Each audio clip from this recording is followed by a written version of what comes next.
Porteira aberta, seja bem-vinda, bem-vindo ao podcast do Patrone, espaço para falar do agro com quem entende. A pecuária ensina cedo uma coisa para quem vive dela: não existe resultado imediato no campo. O capim cresce no tempo certo, o boi ganha peso no tempo certo e as grandes decisões também levam tempo para amadurecer. Nosso convidado aprendeu isso dentro e fora da fazenda. Pecuarista e maratonista, ele encontrou nesses dois mundos uma filosofia parecida: disciplina, resistência e paciência.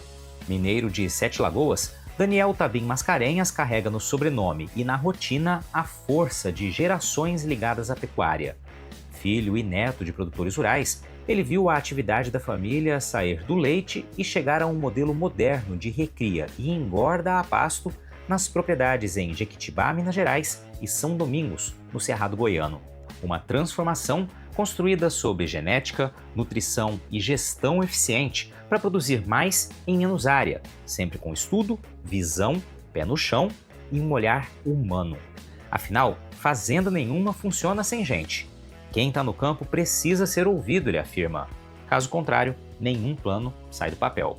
Nesse episódio, você vai ouvir sobre sucessão familiar, tomada de decisão, mercado do boi, visão de longo prazo e a mentalidade de quem entende que o agro não é corrida de 100 metros. Assim como na maratona, quem não sabe administrar o ritmo na pecuária dificilmente chega bem ao fim do percurso.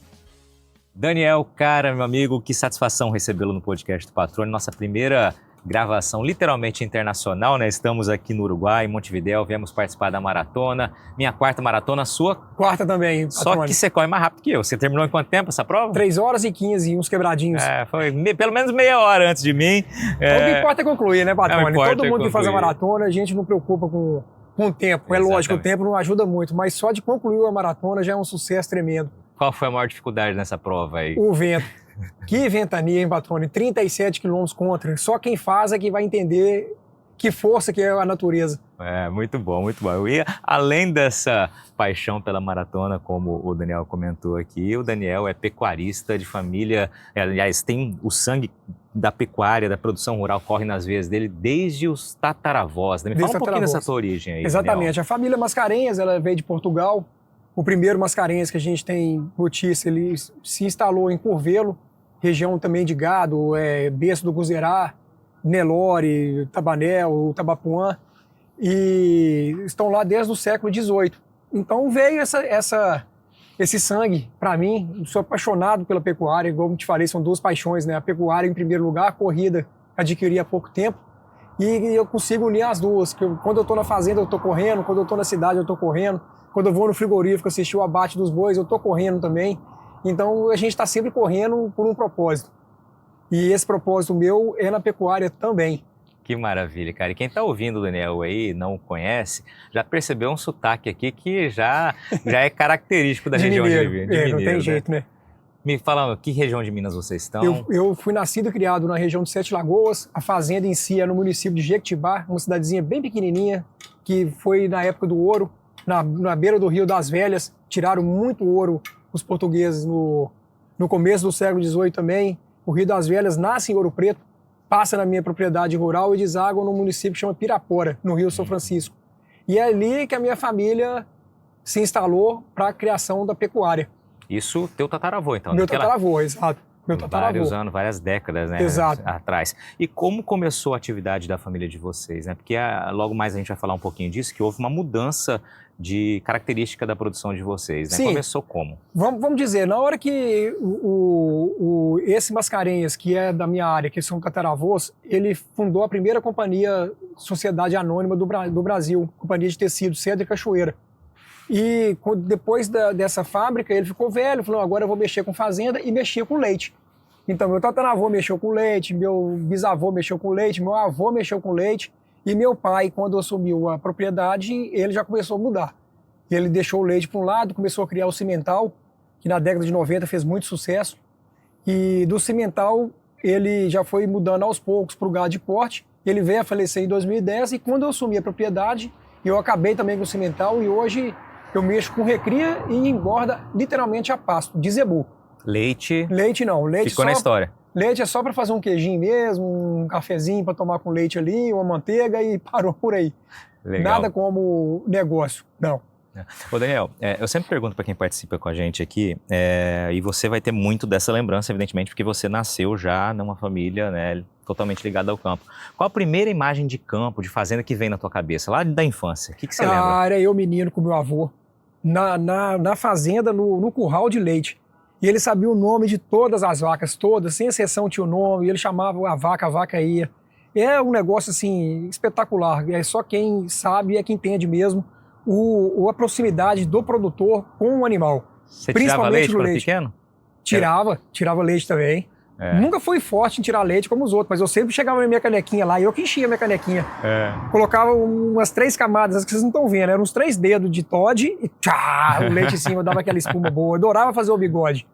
Toda criança que foi criada na fazenda, o bigode é característico, aquele bigodinho branco. Cara, e essas lembranças, né, nos trazem imagens, inclusive, né? Quando você vai falando, as pessoas vão falando sobre as memórias do campo, Sim. A gente sabe como isso fica marcado realmente.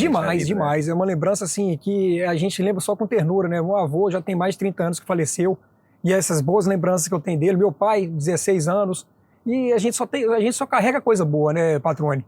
Tem coisa ruim? Tem, mas o ruim a gente joga no lixo, a gente joga fora, não traz qualidade nenhuma pra gente, vamos focar nas coisas boas. E seguir em frente o que meus antepassados fizeram, tentar produzir do melhor jeito possível.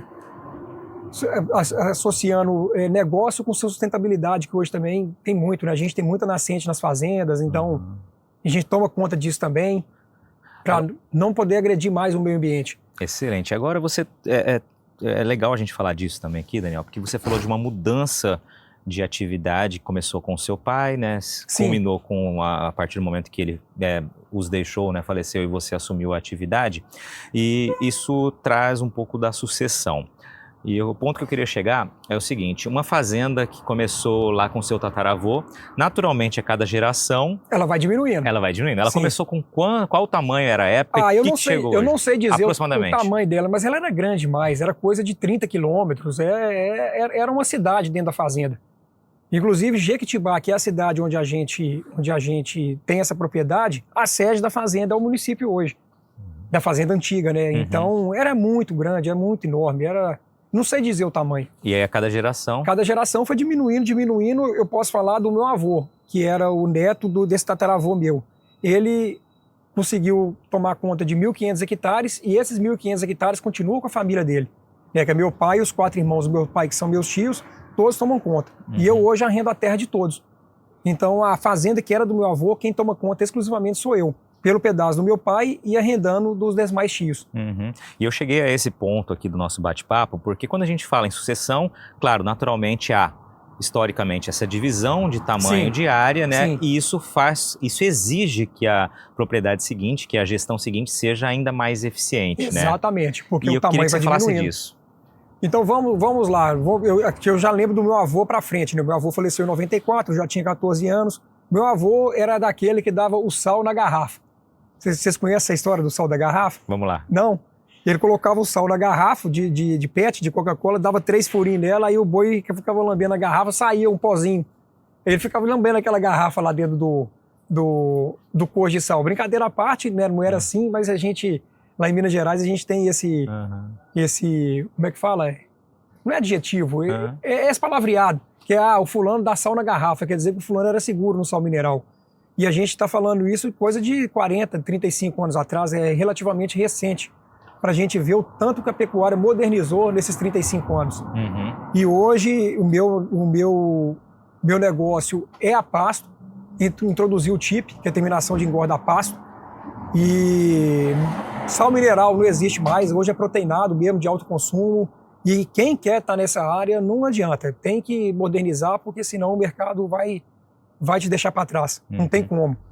Como você falou, e a área vai diminuindo, então a gente tem que ter uma maior taxa de usufruto nessa área. Antigamente era, vamos dizer, um boi a cada 2 hectares, uma pessoa que tiver isso hoje, eu acredito, um boi por hectare, ele já está tendo prejuízo no negócio dele. Antes de você me dizer, eu te perguntar qual que é a realidade de vocês hoje, né, em termos de produção, de estratégias de negócio, eu queria vir um pouco na tua formação, porque evidentemente quem quer ser mais eficiente também busca estudar, adquirir conhecimento, Com certeza. abrir o horizonte. Me fala a tua trajetória a partir disso. Eu sou veterinário formado na Federal de Lavras em 2003, fiz um curso de pós-graduação na Exalc de Piracicaba na área de nutrição de ruminantes, foi um ano de nutrição e um ano de forragicultura. E de lá para cá é só aprendendo, sempre conversando com produtores, sempre indo em palestras, em simpósios, e a gente está aí para aprender sempre. Uhum. Eu sou da filosofia que enquanto a gente estiver vivo, nós estamos sempre aprendendo, sempre. Sempre tem uma coisa nova, sempre tem um negócio, um quê a mais ali que você pode colocar na sua propriedade que vai te dar um retorno significativo. Seu interesse, Daniel, de estudar, de criar conhecimento, foi para trazer para a fazenda, de fato, esse conhecimento, ou você trabalhou fora também? Sim, para trazer para a propriedade nossa. Eu nunca trabalhei fora da minha família. Uhum. Sempre dentro da propriedade que eu herdei e que eu tomo conta. Me conta alguns exemplos, traz alguns exemplos aí do que o conhecimento lá de Lavras e da Exalc trouxeram para o teu dia a dia. Vou dar um exemplo assim que aconteceu, que logo quando eu saí, eu já mudei. A gente comprava o produto pronto. Uma fazenda aí, vamos somar as duas propriedades, gira em torno de 5.000 cabeças. Você tem que ter uma mini fábrica dentro da sua fazenda. É muito mais barato você comprar um núcleo e comprar milho de produtor, comprar farelo de soja de beneficiadora, do que você comprar um produto pronto de uma empresa. Pode ser qualquer uma Tortuga, Vacinar, Polinutri, Cargill, e colocar na propriedade. Você consegue arrumar um produto de mais qualidade e você produzindo esse produto. E aí vocês começaram e não pararam com Não isso? Não paramos mais, e só modernizando. E no começo quando a gente começou em 97, era na betoneira com a pá jogando ali, depois a gente comprou um misturador, hoje já é um misturador, e a gente vai só progredindo. Hoje é um misturador horizontal, antigamente era um misturador vertical, mão de obra mais enxuta, que infelizmente a gente está entrando numa fase que a mão de obra está difícil também. Como se diz, então é para maximizar os lucros mesmo, diminuir despesa e aumentar a produtividade. Uma nova safra de sementes já está guardada na indústria e na Agrosol, as equipes mantêm o cuidado com toda essa produção. Por lá, o período é de muita atividade para quem atua na operação. É quando todo o planejamento feito ao longo do ano se transforma em trabalho contínuo, com o pessoal engajado para garantir qualidade da semente em cada etapa do processo. Antes mesmo da colheita dos campos de produção, o controle de qualidade atuou de forma estratégica, com análises técnicas das amostras coletadas. As informações do campo, do laboratório e do beneficiamento industrial se conectam para garantir precisão no processamento e maior aproveitamento das sementes. É um momento em que toda a empresa está mobilizada. Diferentes áreas se unem para incentivar e reconhecer o trabalho das equipes, que lidam diretamente na área operacional, reforçando a confiança no potencial técnico, no comprometimento e na dedicação de quem está à frente do processo. Afinal, produzir sementes exige capricho, atenção aos detalhes e, claro, trabalho em equipe. É dessa união entre setores que nasce o resultado que chega ao produtor. Sementes de alta qualidade, preparadas para dar início a uma próxima safra em alguns meses. Você está ouvindo o podcast do Patrone, agroinformação com quem entende.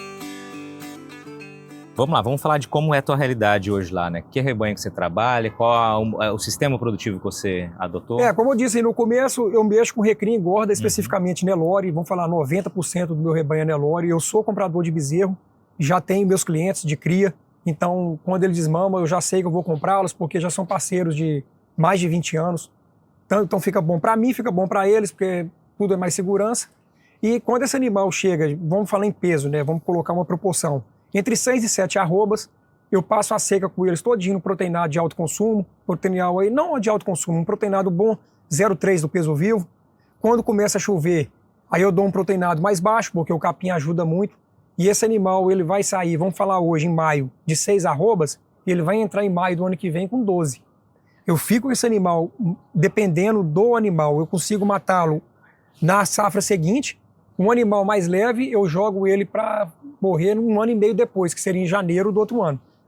uma média da fazenda há muitos anos, entre 19 e 19,5 arrobas, um boi de 2 anos e meio, de média. Uhum.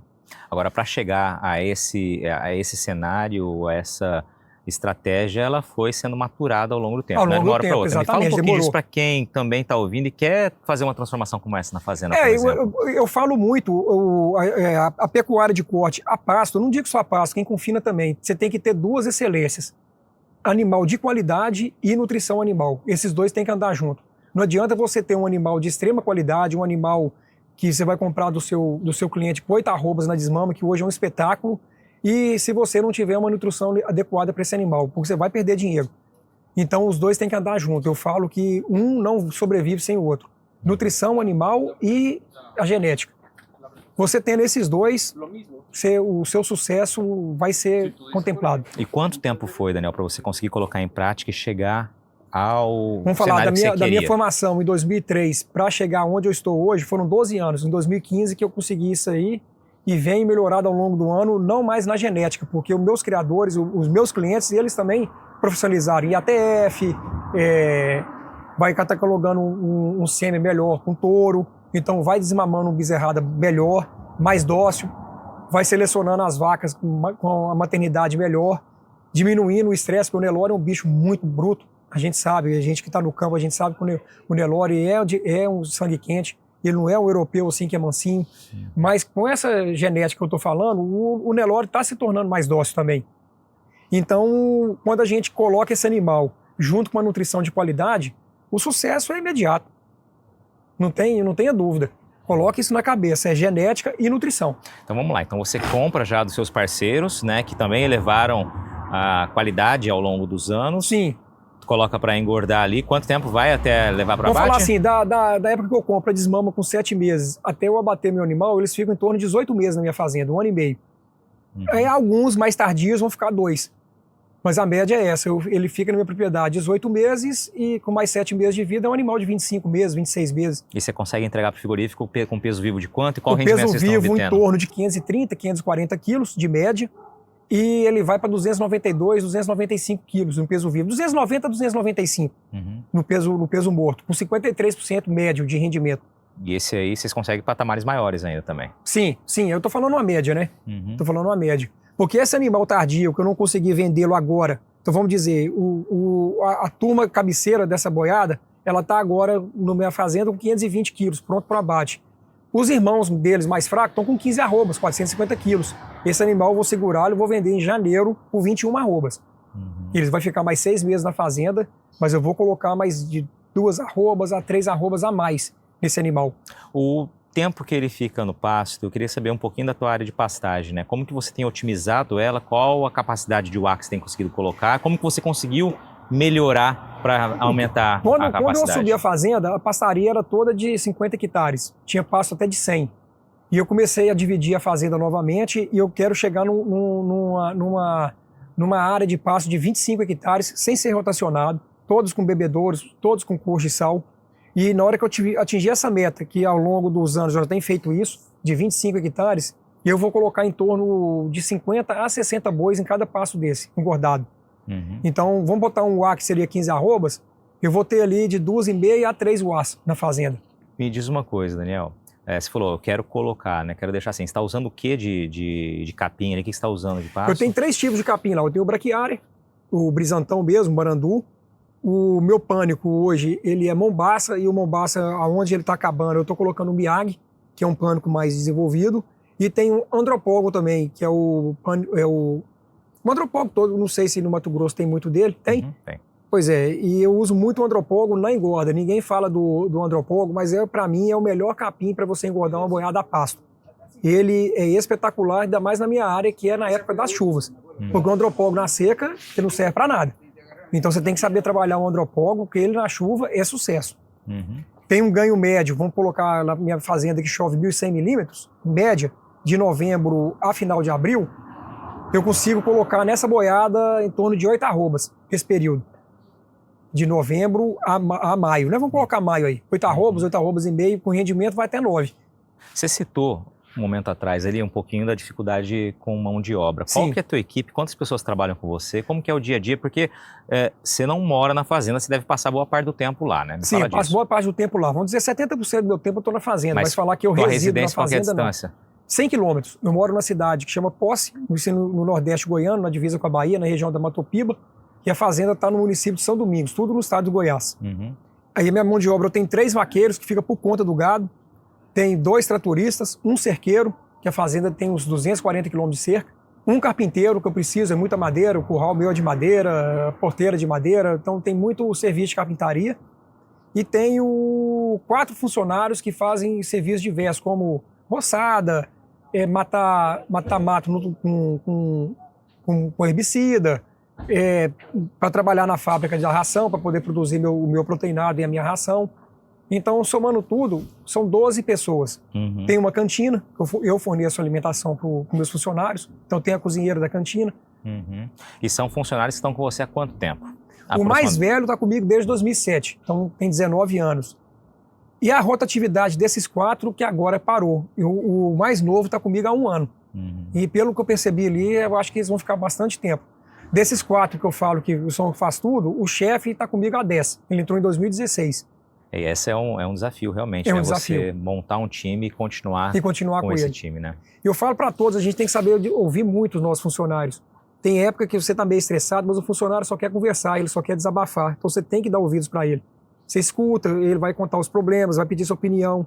Você dê sua opinião, mas sem agredir, assim, não vou falar agredir verbalmente, sem ser duro com a pessoa. Uhum. Que talvez você fale um negócio lá que a pessoa não queria ouvir, ele vai ficar chateado. Então você tem que saber mesclar isso daí. Eu falo muito hoje, que a gente está no século XXI, essa turma que está chegando aí, você tem que saber ouvir os funcionários. Tem que escutar mesmo. E todos caminham em você e desabafam o que ele quer falar. Pegando por esse ponto de vista, Daniel, qual a diferença do produtor rural hoje na nossa geração, do jeito que você está vivenciando, para o que você via da época do teu pai, do teu avô? O que mudou no perfil do produtor rural, considerando todos esses desafios e essa mentalidade que ele precisa ter? Eu vou dizer, assim, basicamente é a mão de obra, porque a mão de obra antigamente era muito fácil. Você tinha muita gente que queria trabalhar em fazenda, a pessoa queria trabalhar, a pessoa queria ter um serviço. E hoje já não é tão assim mais. Hoje tem celular, tem computador, a pessoa não está mais aquele serviço braçal. Tá muito complicado. Eu acho que o que mais mudou foi isso daí. Então, se a gente não souber abraçar o nosso funcionário, eu falo abraçar mesmo, como gente da família, a empresa ela não vai progredir. Hoje você não tem que ter aquele relacionamento patrão-funcionário, é um relacionamento familiar mesmo. Você tem que ouvir, você tem que escutar, você tem que fazer uma confraternização, entendeu? Todo fim de ciclo. Não, gente, vamos fazer um churrasco aqui, vamos encontrar, vamos dar apoio para a turma. E do ponto de vista do produtor na gestão, o que mudou? Aí, o patrônio, eu não sei te dizer como que era o meu avô e meu pai na gestão deles, né? Mas era tudo no papel e na caneta. Quando tinha, né? Quando anotava. O que a gente faz um negócio muito interessante hoje? Hoje não, isso eu já venho aprendi com meu pai. Quando a gente compra um animal, então vamos dizer, né, eu estou falando de mim, nós estamos em maio de 2026. Então eu coloco na paleta do animal os 5 em cima e os 6 embaixo. Que esse animal entrou na minha propriedade em maio de 2026. Coloco o brinco, eu mesmo faço o checklist, coloco no meu sistema, que uma planilha de Excel mesmo, que eu mesmo faço. Então eu sei que aquele animal entrou ali e tal. Ele tem que ficar no máximo 2 anos na minha fazenda. Se você não tivesse controle, porque tem um animal ruim, ele vai estar velho, você vai achar assim, esse animal é novo, larga ele aí. Se você abrir o dente, a boca dele e ver os dentes, você vai ver que ele é velho. Uhum. Então essa facilidade que eu aprendi com meu pai de colocar, de marcar o animal quando a entrada dele na fazenda, me ajuda muito também. Porque eu estou andando a cavalo ali, eu estou no pasto, estou vendo aquele animal, eu sei a época que ele entrou na fazenda. Exatamente. Aí já ajuda a tomar decisão. Já ajuda a tomar decisão, exatamente. Falando em tomar decisão, Daniel, como que você classifica hoje o momento que a pecuária está vivendo? Eu acho que a pecuária agora, ela entrou numa fase de alta. Acredito eu, pelo histórico que eu já conheço, o ciclo está de alta, que para mim vai até 2028. A gente começou o ciclo da alta. Uhum. Eu acredito muito num boi de R$400 arroba o ano que vem. Acredito mesmo. Com base, né, nessa expectativa para os próximos anos e vendo que na tua avaliação vai até 2028 esse 2028. Momento de alta. Como que você usa essa expectativa para tomar a decisão? Como você planeja a partir daí? Aí o que eu faço? Esse ano eu vendi menos boi, com essa expectativa de aproveitar o preço que eu acredito que vai ter o ano que vem. Então, o ano que vem eu vou vender mais animal, então eu vou ter uma receita maior. Com essa receita maior também, eu vou ter que comprar um animal mais caro, porque a arroba do bezerro, a reposição, ela está muito alta esse ano.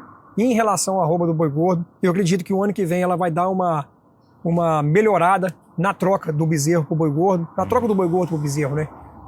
Então, essa expectativa minha é essa. E em 2028, eu acredito que vai ser como foi em 2021. A gente vai pegar o pico da alta e o início da baixa. Em 2021, não sei se você lembra, foi assim. O primeiro semestre foi ótimo, de agosto para frente o negócio começou a cair, foi até o ano passado. Você está ouvindo o podcast do Patrone. Agroinformação com quem entende. Bom, e agora aquela pergunta clássica, Daniel. Com esse cenário atual, as contas estão fechando? Rentabilidade está sendo vista? A rentabilidade está excelente, a conta está fechando. Eu falo muito, Patrone, quando o animal está valorizado, a gente recebe muito, mas também gasta muito. A gente compra mais milho, a gente compra mais soja, a gente compra mais casca de algodão, que eu acho muito na minha região lá, núcleo. A gente investe mais na fazenda, troca máquina, recupera pasto. Porque quando o negócio está ruim, a gente para com tudo. A gente sobrevive. Que eu digo que foi o ano de 2024, foi o pior ano nosso da pecuária. Ao longo dos meus 25 anos que eu atuo como gerente, como dono de propriedade, não teve um ano pior que 2024. Não sei se vocês vão lembrar, a gente vendeu um boi de R$3.000. Nós estamos falando de coisa que há 2 anos atrás. Hoje você não compra um bezerro de qualidade por R$3.000. Você vê o tamanho, como eu digo que a pecuária se valorizou nesses últimos 2 anos. Pois é, e que ponto de atenção precisa ter em momentos como esse agora? De ciclo de alta, de expectativa positiva, como é que eu falo que a gente, o pé no chão ali? O pé no chão é o seguinte, nós vamos ganhar dinheiro esse ano, o ano que vem, talvez 2028, e a roda gira. Então a gente, com esse dinheiro que nós vamos ganhar nessa safra, quando vier a baixa, que vai ser final de 28, 29 e 30, esse rendimento que a gente está tendo agora, a gente vai usá-lo para o ciclo poder continuar. Porque é difícil você ganhar dinheiro quando nada está valendo nada, quando está tudo barato. É difícil, é muito complicado. Eu falo que a gente passa o ano, a gente não sobrevive. A palavra certa seria essa, a gente sobrevive. É o que está acontecendo com o lavorista de soja hoje. Eu tenho muitos amigos da soja e falam, não, estou pagando as contas. Exatamente esse cenário. Daniel, vamos só trazer um pouco de maratona para cá, de corrida. Que relação você enxerga entre a maratona e a pecuária? A coisa mais importante que eu aprendi na corrida, que eu levei, vamos voltar para o começo, né? Eu estou falando que eu sou maratonista, mas eu corro só há 3 anos. Então eu comecei a correr com 43 anos de idade, já mais velho. E o que eu mais aprendi com a maratona, que eu levo para a minha vida, como tanto social quanto economicamente, para a vida mesmo, para tudo, é você saber esperar o momento certo. Uma maratona, não adianta você querer sair a 1.000 por hora no quilômetro 1, porque lá no 25 você acabou essa prova para você, acabou essa corrida, você vai quebrar, você vai ficar frustrado. Então tudo tem o seu momento. E a corrida me ensinou isso mais do que o próprio negócio que eu participei na minha vida. Aquele momento de esperar, aquele momento de você, não, eu quero acelerar, mas você fala, não, eu não vou, que lá na frente, essa energia que eu estou gastando agora, eu vou perder lá na frente. E como o negócio é assim também. Então você está dando um passo na frente do outro, mas sempre pensando no quilômetro seguinte. Sempre pensando no amanhã. Mas com os 2 pés literalmente no chão. É o planejamento e a certeza de que ainda tem mais à frente. Né? Tem mais à frente. Não adianta você querer correr, que é o caso nosso, né, Patrone? Eu quero fazer os 42 logo. Não dá, você vai fazer o 1, depois você vai fazer o quilômetro 2, depois você vai fazer o 3, depois o 39, 40, 41, aí... Daniel, antes da gente partir para as 3 perguntas tradicionais que encerram o podcast, o bate-papo de hoje, eu queria que você sintetizasse ali em 2, 3 pontos aí que você acha que são importantes, que você trouxe aqui, para que outros produtores, outros pecuaristas, outras pessoas que estão nos ouvindo, não necessariamente sejam da pecuária, levem como conselhos aí do Daniel. Ixi, o Patrone, você me apertou, hein, cara? Vamos lá. Pontos que você acha eu acho que é a paciência, é saber ouvir, principalmente os seus funcionários, saber ouvi-los mesmo. O ambiente familiar, eu acho que a família e Deus é a base de tudo. Né? Vamos falar em primeiro lugar, sem família e sem Deus nós não somos ninguém. E depois dessa base é saber ouvir as pessoas que estão ao seu lado, porque a gente não faz nada sozinho. Nós temos uma equipe. Toda empresa, tanto que seja de propriedade rural ou empresa industrial, ela tem uma equipe. E você não faz nada sozinho. Se a sua equipe não estiver abraçada com a sua causa, você não vai para lugar nenhum. como diz o mineiro, né? Vamos voltar no dialeto mineirês, você vai ficar só amassando barro, você não vai fazer nada, você não vai sair do lugar. Então, a equipe tem que andar junto, você tem que valorizar a sua equipe, você como ou gerente ou dono da propriedade, e dar todo o apoio que for preciso para ele poder trabalhar satisfeito e melhorar a sua rentabilidade na sua propriedade.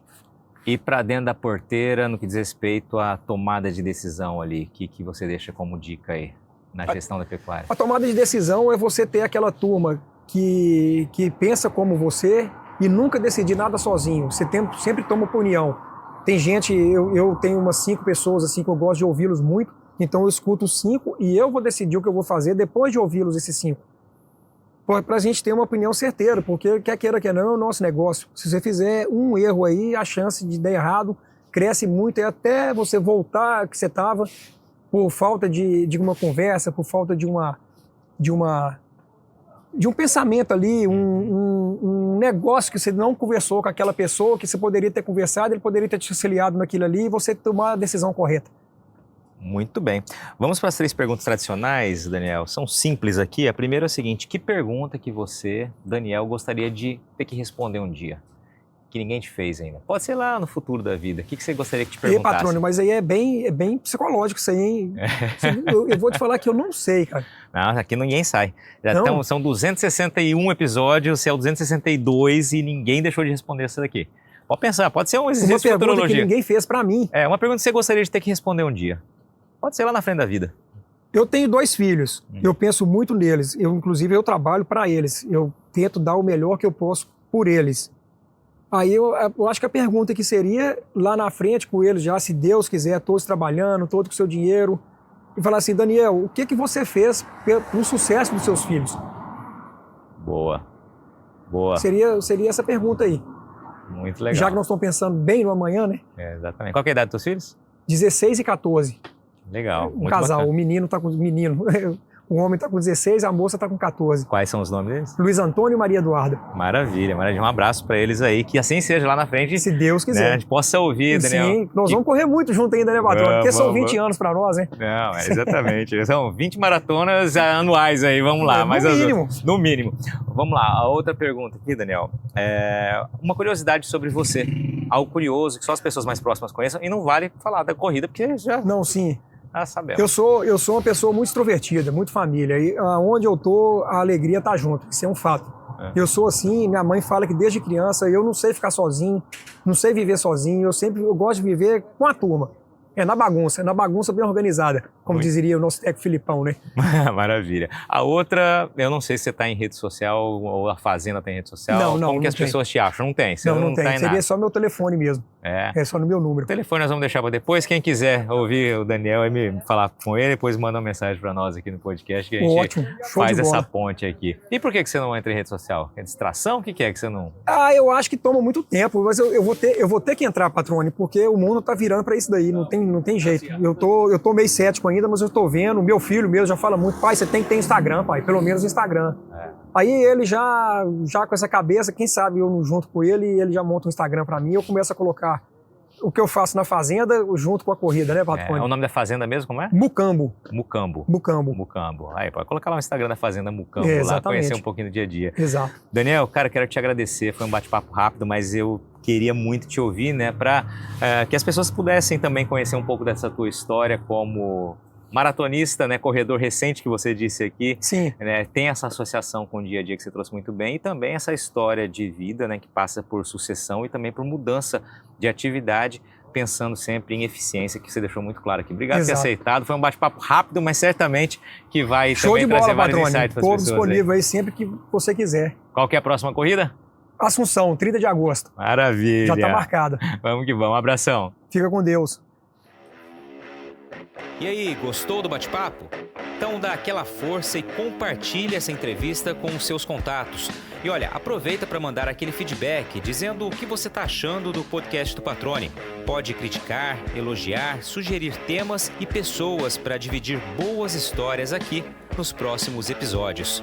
É só enviar uma mensagem lá no Instagram para @LuizPatrone que a gente troca uma ideia, viu?